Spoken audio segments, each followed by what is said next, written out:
Maithili express की शानदार प्रस्तुति।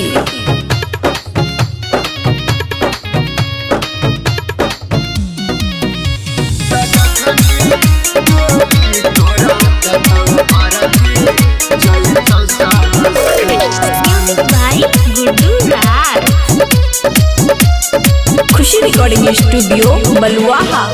हम करबो नहीं तोरा से अब बात रे, शादी होइए रहल छै हमर केकरो साथ रे।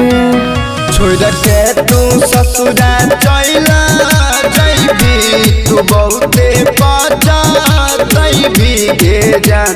त जखनी डोली तोरा उठतौ अरथी जइतौ समसान। त जखनी डोली तोरा उठतौ अरथी जइतौ समसान।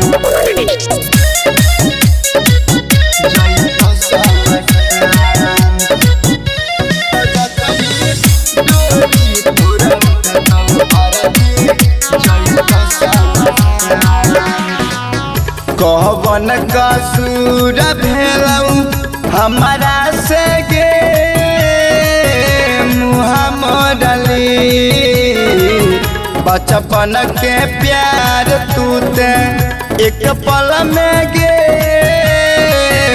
तोड़ा देलही। हम जान कहरी हौ रे, तोरा दिलवा में बसल री हौ रे बाबू।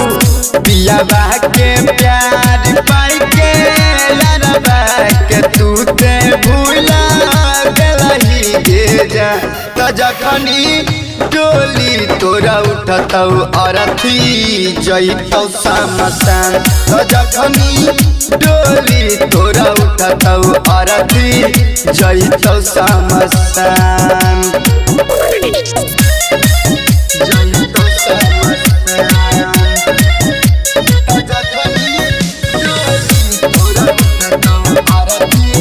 जइतौ समसान। रोई रोई दिलवा कहू तोरा से गे तू बदल गेलही। भतरा के प्यार पाई के हमरा के गे भूल गेलही। हम दिल खुश संगे जइबौ रे, कभी लौट के नहीं अइबौ रे।